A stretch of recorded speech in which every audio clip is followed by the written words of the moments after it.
What if the clock already hit 0 and none of us heard it? What if the text you're praying doesn't exist, is already sitting in a drafts folder in El Segundo, name redacted, subject line, proposal for 34. Picture the training facility. Lights after midnight, a couple of silhouettes leaning over a whiteboard.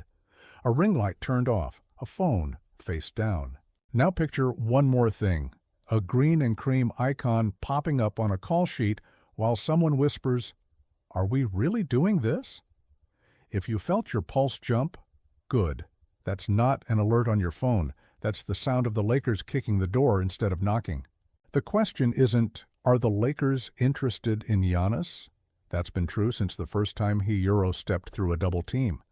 The question is whether today is the day the interest turns into a concrete move with real names, real assets, and a real message to the league. Banner 18 is not a slogan, it's a deadline.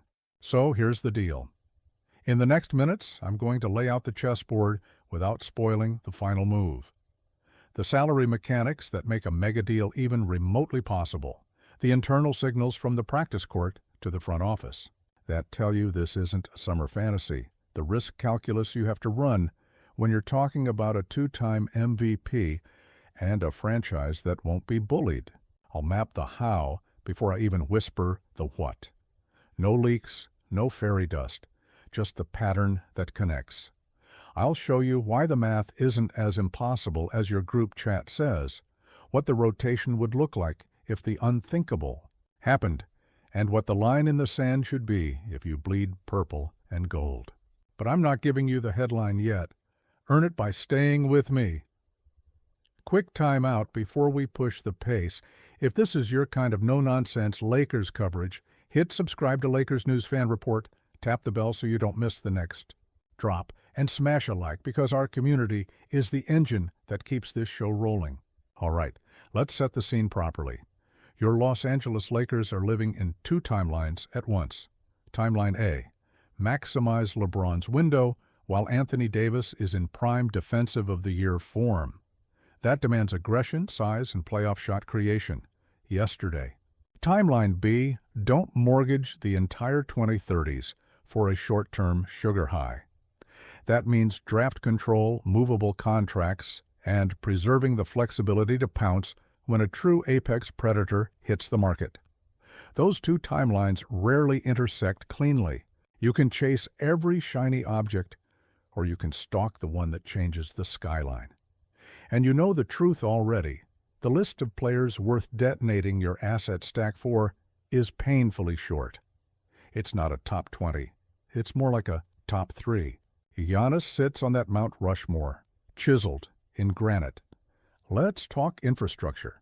When you hear blockbuster, you should immediately think cap slots, exceptions, base year compensation, outgoing salaries, pick obligations, and swap flexibility. The Lakers front office has spent the last stretch doing something that looks boring on the transaction wire, but matters in the war room. Staggering contract sizes, maintaining mid-tier deals that can be bundled, and keeping a meaningful number of firsts and swaps alive in the out years. That's not the kind of headline that trends on social, but it's the kind of foundation you need if the green phone ever picks up. There's also the culture and fit piece. The Lakers have 2 poles, the gravitational pull of LeBron's IQ and tempo control, and the defensive solar eclipse that is Anthony Davis. A third star has to be a harmonizer, not a volume spike. Giannis is precisely that unicorn, pressures the rim without hijacking the shot diet, lives in the gaps of a rotating defense, owns the restricted area like an Airbnb he never checks out of, and runs like a freight train that also ballet pivots. If you want to simplify the thesis, AD behind, Giannis in the lane, LeBron reading the floor, good night to 80% of Western Conference actions. But we'll get to the chalkboard in a second, because I know what you really tuned in for. Here it is, the headline. Clean and simple.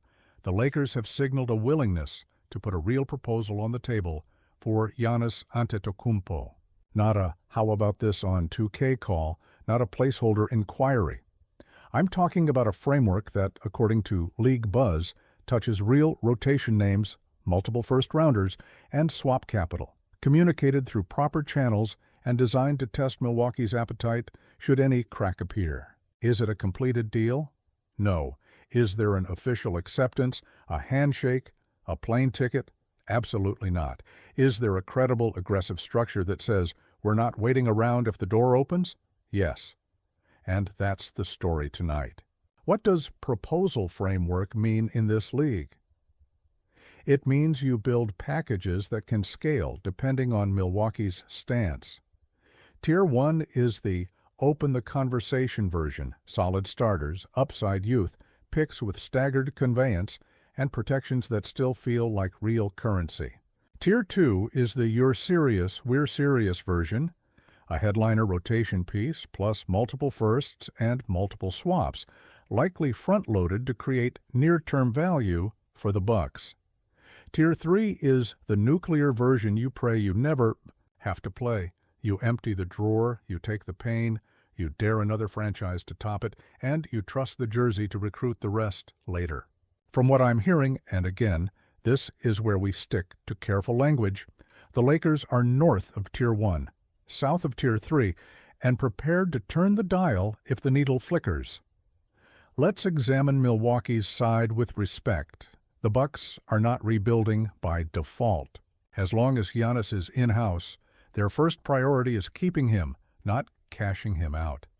They've cycled supporting casts, reimagined the front line, and tried to thread the needle between aging shooters and fresh legs. Any conversation about moving a generational two-way forward would require a haul that's not just a lot. It has to be coherent, cost-controlled talent, defensive identity they can live with, and draft control that resets the franchise's clock. That's why a framework from LA has to be more than a pile of names. It must read like a plan. So what does the board look like for the Lakers if the antenna in Wisconsin starts blinking? Picture your cap sheet like a set of Lego bricks. You need a few medium blocks to reach star-matching height. You also need sweeteners, picks, swaps, to make the tower worth taking apart from the other end. The Lakers have deliberately curated both, mid-level salaries that can combine, expiring or team-friendly deals that reduce long-term risk for a trade partner, and a timeline of picks that can be arranged so you don't end up completely naked in the 2030s. This is where patience meets pounce. You sat on your hands through a dozen smaller rumors so you could slam the button on this one. Now fit. If you're a Lakers lifer, you've seen versions of this movie. Kareem towering in the paint while Magic conducts the traffic, Shaq sealing the block while young Kobe slices, Pau as the high post surgeon while 24 hits daggers, the bubble team defending like an avalanche. Each era had a core rule. The Lakers win titles when they dominate the restricted area. Both ends. LeBron plus AD already give you 70% of that blueprint on the right night. Giannis adds the always-on switch. In the half-court, you'd see AD take more weak-side rim protection reps, while Giannis toggles between screener, short roll playmaker, and dunker spot havoc. In transition, forget it. Every defensive rebound becomes a fast break with three decision-makers sprinting lanes. You'd also stress-test lineups where Giannis is the de facto 5 in switch-heavy looks, unlocking a chaos mode that suffocates guards and erases lob threats. The spacing questions?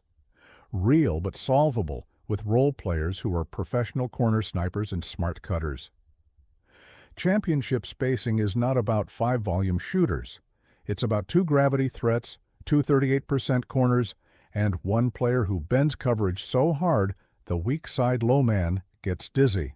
Giannis bends coverage like origami. But let's not romanticize. There are hard questions you must ask before you play poker with your future. 1. How many firsts are you comfortable moving, and in which years? 2. Which core role player is truly untouchable in the context of a big three that could bully the league physically? 3. Do you believe Giannis's free throw variance and jump shot fluctuation hurt more in June than his rim pressure helps from October through May? 4. What does LeBron at this stage want from a co-star? load-sharing battering ram, or a floor-spacing wing? I'll answer my own questions bluntly.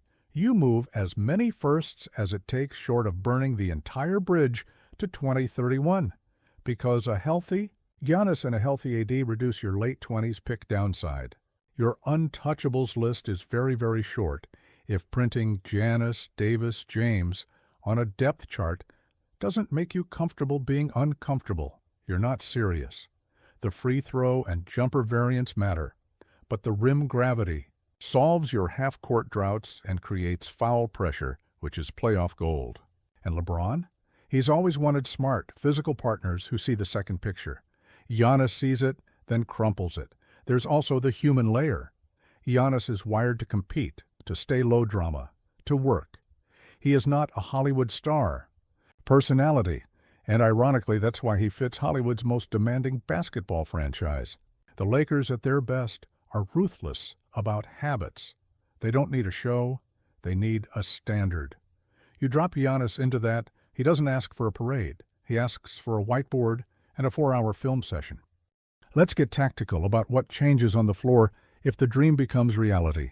Offense first, the Lakers would instantly lead the league in restricted area attempts, free throws per game, and second chance points because you can't keep AD and Giannis off the glass without surrendering the arc.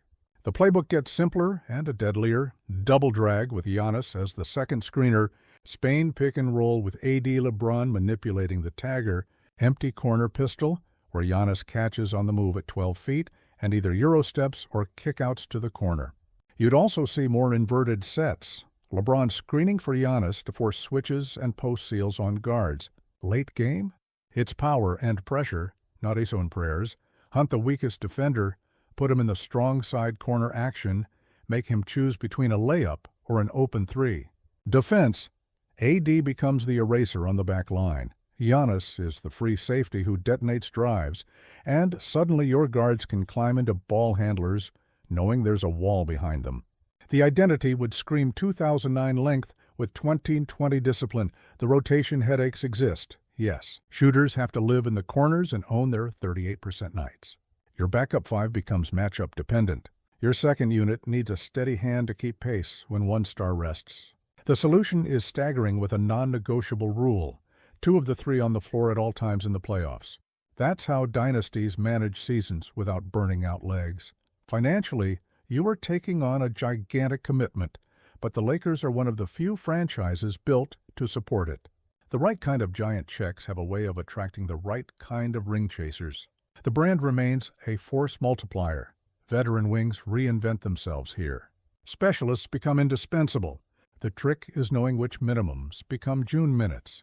This front office has been better at that than the haters admit. There's also a legacy thread. We don't hang almost in the rafters. We hang banners. The last time the Lakers made an audacious, franchise-shaking move for a dominant big, people said the price was too steep, the personalities too loud, the margins too thin. His name was Shaquille O'Neal. Before that, they said an aging perimeter wizard couldn't coexist with a young killer and a soft-handed 7-footer. Their names were Kobe and Pau. Before that, a kid with a smile built an empire with a skyhook. Magic and Kareem. The lesson repeats: this franchise wins history, not arguments. Now, the other side of the ledger: what could go wrong? Injuries are always the boogeyman. You can't trade-proof ligaments. Fit friction? It's possible, though less likely with stars who impact without demanding 25 jumpers. Asset depletion? Very real. If you swing and miss, you could spend years filling a crater. But let me reframe. If you swing and connect, you might not care about those picks until your nephew graduates college. That's not recklessness. That's calculated championship math. So where do I personally land on this? My stance has evolved as the signals hardened. If there's even a 15% window to land Giannis without stripping the house down to studs, you place the call, you push the chips, and you live with the discomfort. That's what the Lakers do when the prize is worth the pain. You draw one boundary line. You do not send everything everywhere all at once. Keep a pick or 2 that allow you to maneuver at the margins later. Keep one rotation connector who ties lineups together. But I'm not going to lie to you, you'll probably hate the outgoing package for 48 hours.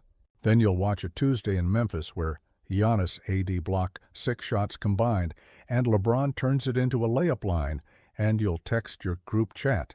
Okay, I get it. Before we close, I want to hear from you. Be honest, be specific. How many firsts are you comfortable including? Which role player is your hard stop? Are you okay with sacrificing some spacing for a canyon of rim pressure? Drop your takes below.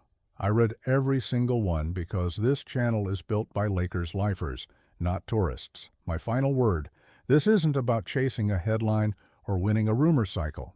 It's about deciding whether the next 5 Junes belong to teams that can crush you at the rim and strangle you at the arc. Giannis Antetokounmpo next to Anthony Davis and LeBron James is not a fantasy. It's an identity.